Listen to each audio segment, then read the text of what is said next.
Hello everyone. Today we are going to spend a second day simplifying radicals, but we are going to add variables and letters in with simplifying just plain old numbers. So this first slide is just what you would have worked on yesterday, some of the problems you might have even done. But remember, what we're doing is we're looking for a perfect square that goes into 72. And I had that whole list of perfect squares and said, please make sure you write that down and use it. Because what you're doing is you're looking for to break up 72 into two factors that get multiplied together to get 72. And one of them has to be a perfect square. So we look at, a lot of you would say, oh, 9 goes in there. Okay, so 9 times 8 is 72. So it broke it up into two factors. One is a perfect square right here. That is your goal. Then, once you have that done, then you take the square root of each using the product property. And the square root of 9 is 3. And the square root of 8 is a decimal, so we leave it. But the problem is, there's still a perfect square that goes into 8. So what happens next is you have to separate the 8 into a perfect square factor. And the perfect square factor that goes into 8 is 4.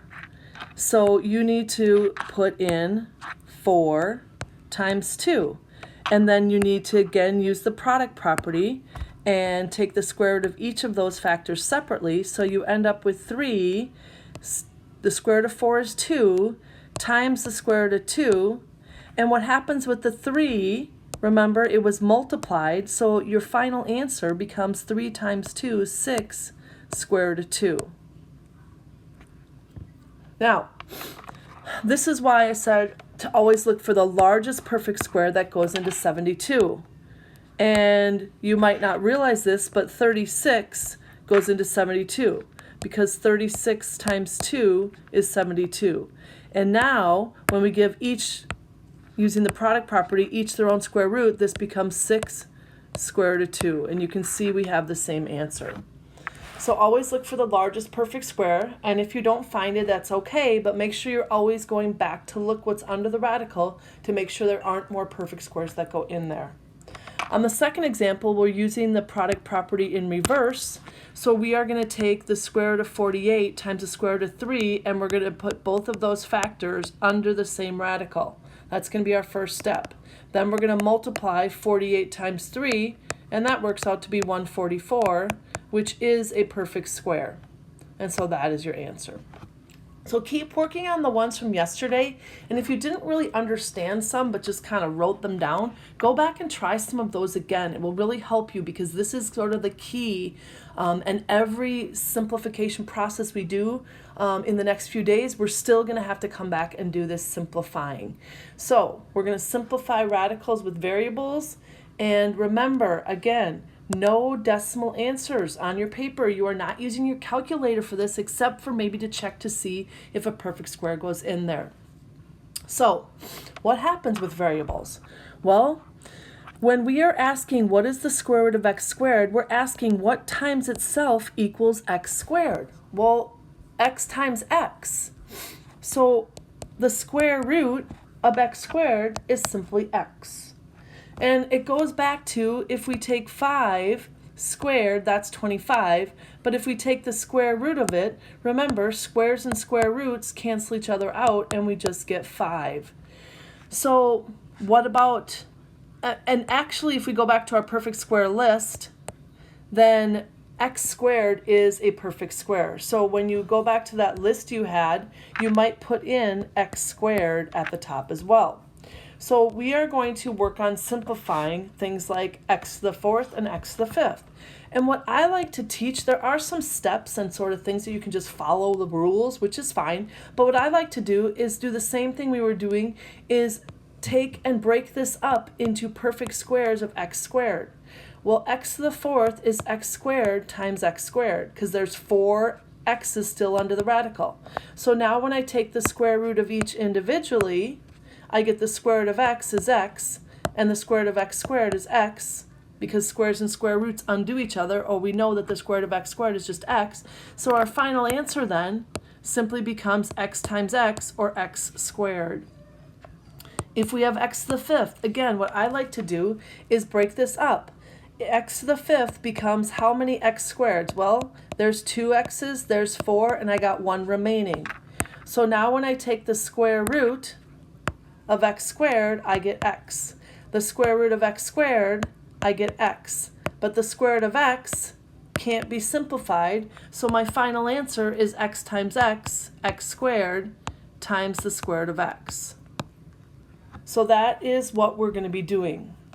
So here are the steps to simplify. You might want to pause the video and write these down. We are going to skip this last piece down there, especially during distance learning, and we're going to have you save that piece for Algebra 2. So here are the steps to simplify radicals with variables. Okay, you're going to write each odd exponent variable as a product of an even and 1. So if we have x to the 12th, okay, then, or the square root of x to the 12th, that's an even exponent. So what ends up happening is we end up just having to divide by 2. So we're going to show you a different example of this that kind of follows these steps. I think that will be simpler. Okay? So if we have something like the square root of x to the 9th, okay, we're going to rewrite the odd exponent as an even exponent. So in other words, we're going to take and write that as large even as I can. So it's going to be x to the 8th times x.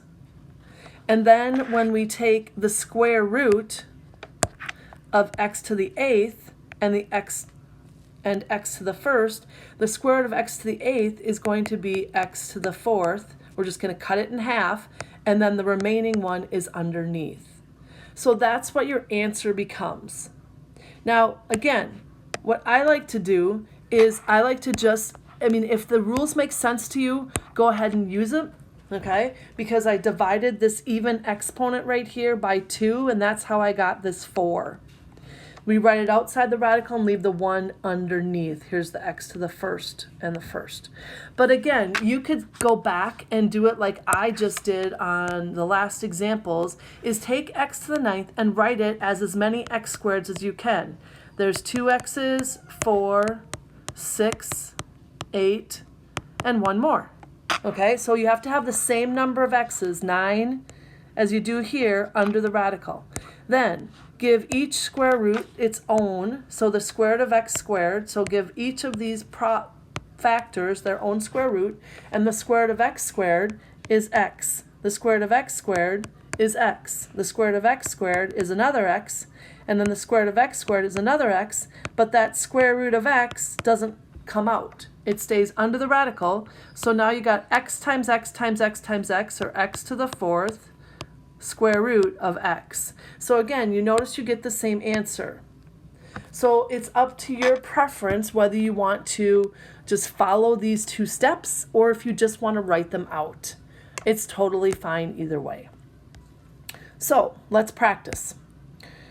So the square root of x squared times y squared. Well, so I'm the square root of x squared, that's a perfect square. Square root of y squared, that's a perfect square. So now when I take the square root of x squared, I get x, and the square root of y squared, I get y. I multiply those together, and my answer is simply xy.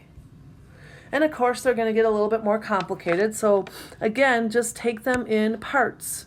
So I'm going to take and write this as the x to the 3rd as x squared, and then there's 1x left over. The y to the 4th, I'm going to write it as y squared and y squared. So I still have 4 y's under the radical and 3 x's under the radical. Now, when I take the square root of x squared, I get x. When I take the square root of x, that stays under the radical. The square root of y squared is y, and the square root of y squared is y. So I multiply these all back together, and I get x. Y times y is y squared, square root of x. And there's your answer. All right, take a breath. You try these 2 right now, or at least one of these 2. Pause the video, try one of these right now, and then I will come back and solve them.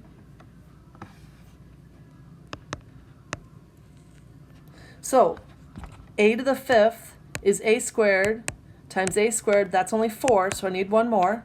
And then we have b squared, all under the radical. Again, take the square root of each separately. The square root of a squared is a.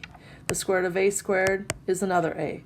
The square root of a has to stay under the radical, and the square root of b squared is b. So multiply them all back together, and you get a squared b times the square root of a. And it doesn't really matter which order you write the letters in, but we always usually do alphabetical. That's why on the last example I put the y second, and on this I put the a squared first. And on your second example here, I'm going to go ahead and use the rule. Okay, so it says that if you have an even exponent, you're just going to divide it by 2. So this is going to be p to the 3rd on the outside. If you have an odd exponent, you're going to write it as, so I would write this as p to the 6th since that's already even, and then I would take the q and do the largest even I can, which is 4, and then one more q.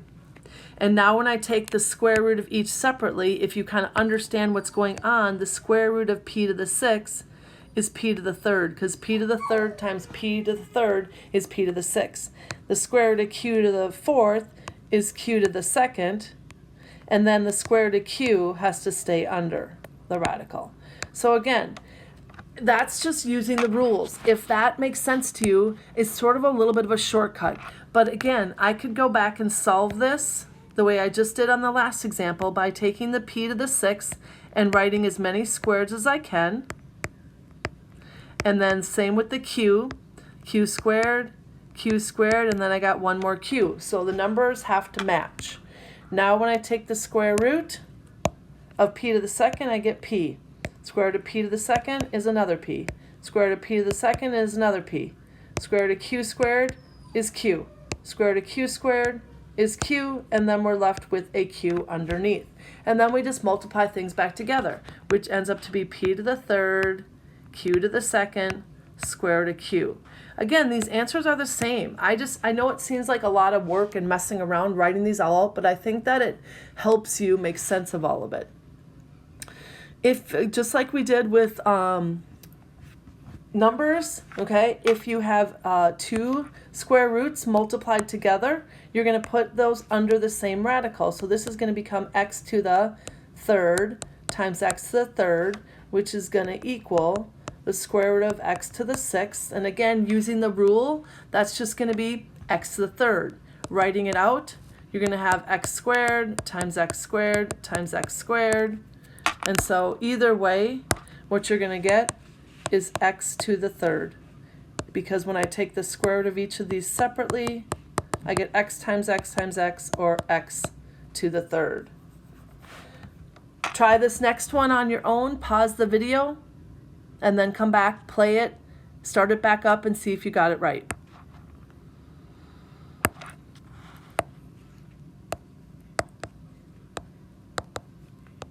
So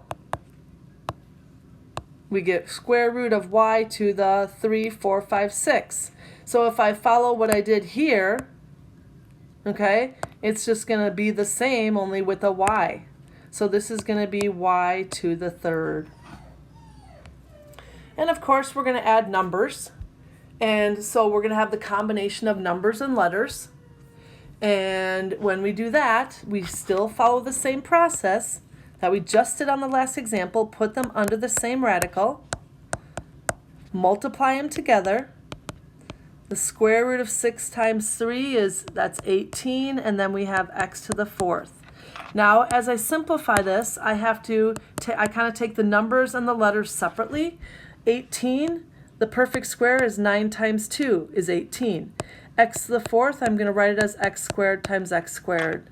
Now, when I take the square root of 9, I get 3. The square root of 2 is the square root of 2. I can't do anything with that.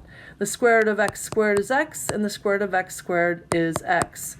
Multiply them back together, and I get 3 times x is 3x squared times the square root of 2. Now you try number 8. Give it a shot. See what happens.